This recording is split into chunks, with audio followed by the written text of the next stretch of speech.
नमस्कार दोस्तों, एक बार फिर से आप सभी दोस्तों का आपके अपने YouTube चैनल यू एंड वीडीवी पर बहुत बहुत स्वागत है। दोस्तों, दिन भर के मुख्य समाचार हैं, बड़ी खबरें हैं, फटाफट अंदाज में आगे इसी वीडियो में जानेंगे। ये वो खबरें हैं जो गोदी मीडिया आप तक नहीं पहुंचाता है। तो वहीं दोस्तों, खबरों की तरफ बढ़ने से पहले आप लोगों से एक छोटा सा निवेदन है कि अगर आप लोग भी यूपी के आगामी विधानसभा चुनाव में सत्ता परिवर्तन की लहर को देखते हैं तो अभी इस वीडियो को लाइक कीजिएगा, चैनल को फ्री में सब्सक्राइब करके बेल के आइकन को जरूर दबाइएगा दोस्तों, और कमेंट बॉक्स में कमेंट कीजिएगा जय हिंद जय भारत। दरअसल दोस्तों, पहली बड़ी खबर आप लोगों को बताते चलें।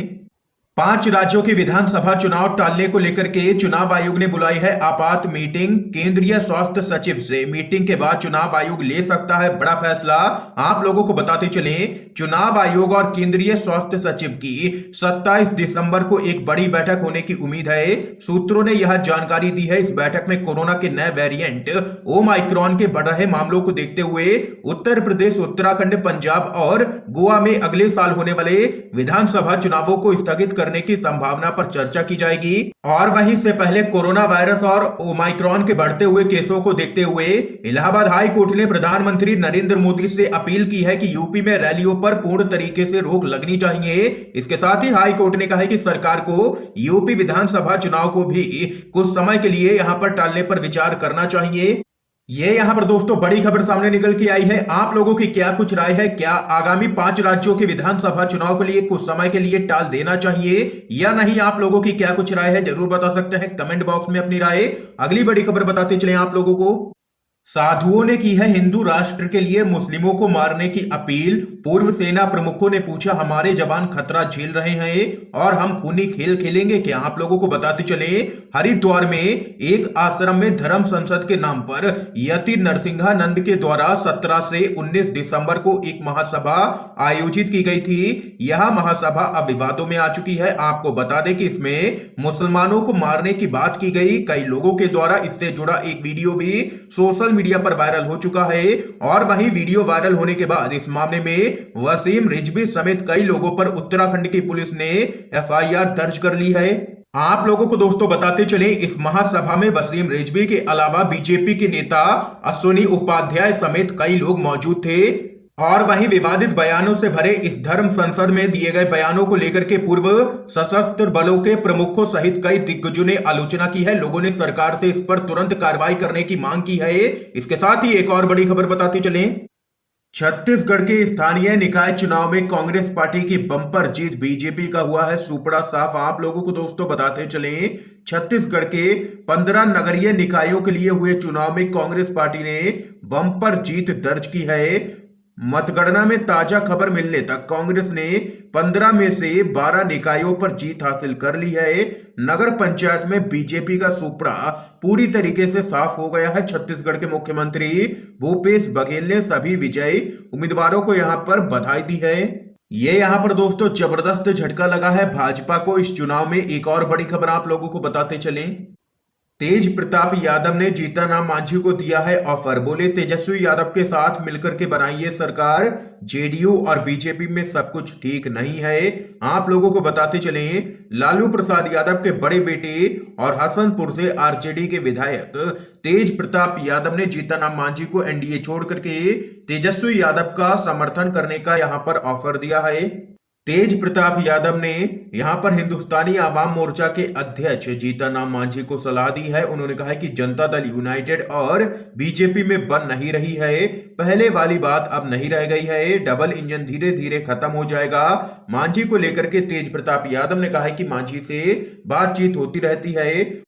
और वहीं इसके साथ ही उन्होंने कहा है कि जीतन राम मांझी जी को हमारे साथ आना चाहिए और तेजस्वी यादव को समर्थन देकर के हमारे साथ मिलकर के सरकार बनानी चाहिए। ये यहां पर तेज प्रताप यादव ने मांझी को ऑफर दिया है। एक और बड़ी खबर बताते चलें, कर्नाटक विधानसभा ने पारित किया है विवादित धर्मांतरण विरोधी बिल। आप लोगों को बताते चलें, कर्नाटक विधानसभा में गुरुवार को विवादास्पद धर्मांतरण विरोधी विधेयक पारित किया गया है। इस विधेयक का शीर्षक धर्म की स्वतंत्रता के अधिकार का संरक्षण विधेयक 2021 है।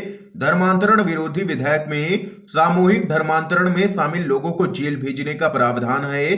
जब विधेयक को ध्वनिमत से पारित किया गया तो कांग्रेस के विधायक विरोध में सदन के वेल में प्रवेश कर गए।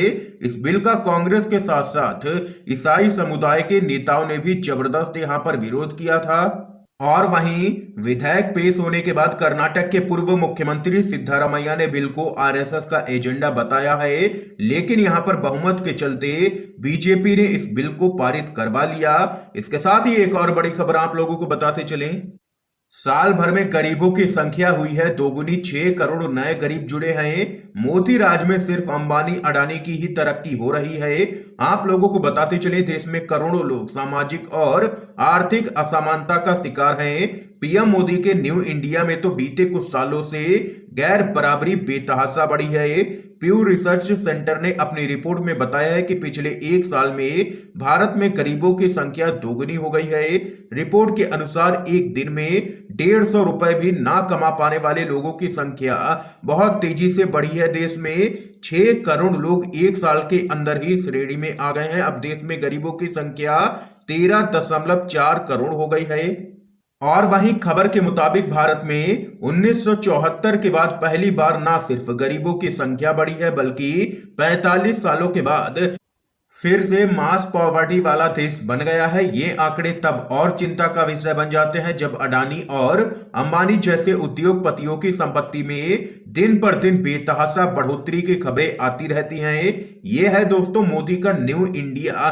लगातार देश में गरीबों की संख्या यहां पर बढ़ती ही जा रही है और कई रिकॉर्ड टूट गए हैं। इस खबर पे आप लोगों की क्या कुछ राय है, जरूर बता सकते हैं अपनी राय। एक और अपडेट बताते चलें। पंजाब सरकार ने किसानों को दिया है बड़ा तोहफा। सीएम चरणजीत सिंह चन्नी ने 2 लाख तक का कर्ज माफ करने का किया है बड़ा ऐलान। जी हां दोस्तों, पंजाब सरकार ने किसानों के लिए बड़ा ऐलान कर दिया है। मुख्यमंत्री चरणजीत सिंह चन्नी ने किसानों की कर्ज माफी की घोषणा की है। उन्होंने कहा है कि किसानों का 2 लाख रुपए तक का कर्जा माफ किया जाएगा। और वहीं इसके साथ ही उन्होंने बताया है कि 10 से 15 दिनों में किसानों के खातों में राशि यहां पर जमा करवा दी जाएगी। ये यहां पर दोस्तों देख सकते हैं पंजाब सरकार ने बड़ा ऐलान कर दिया है किसानों को लेकर के। एक और बड़ी अपडेट आप लोगों को बताते चलें। मायावती ने भी अयोध्या जमीन घोटाले पर बीजेपी पर बोला है जोरदार हमला। सुप्रीम कोर्ट की निगरानी में जांच की मांग उठाई है। जी हां दोस्तों, आप लोगों को बताते चलें बीएसपी की राष्ट्रीय अध्यक्ष मायावती ने भी अयोध्या में जमीन खरीद में घोटाले के आरोपों को लेकर के बीजेपी पर जोरदार हमला बोला है। उन्होंने कहा है कि अयोध्या में नेताओं, अधिकारियों और उनके रिश्तेदारों के नाम पर हुई जमीन खरीदी की निष्पक्ष जांच होनी चाहिए। उन्होंने कहा है कि सुप्रीम कोर्ट को पूरे मामले का संज्ञान लेना चाहिए और उसी की निगरानी में पूरे मामले की जांच होनी चाहिए। और वहीं इसके साथ ही मायावती ने कहा है कि बीजेपी के 300 सीट जीतने के दावे में बिल्कुल भी दम नहीं है।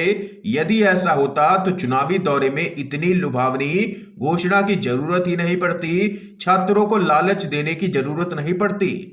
और वहीं केंद्रीय नेताओं और मंत्रियों को थोक में यूपी में लाने की भी जरूरत नहीं पड़ती। ये यहां पर बीजेपी पर जोरदार हमला मायावती ने बोला है। दोस्तों, इस समय की आज की सभी बड़ी खबरें थी जो हमने आप लोगों तक पहुंचाई हैं UNVDV के माध्यम से। अगर आप लोगों को ये वीडियो पसंद आया हो तो इस वीडियो को लाइक कीजिएगा, ज्यादा से ज्यादा इस वीडियो को शेयर कीजिएगा ताकि आप सभी के दोस्त भी इन मुख्य समाचारों को जान सकें। वीडियो देखने के लिए दोस्तों आप सभी का बहुत बहुत धन्यवाद।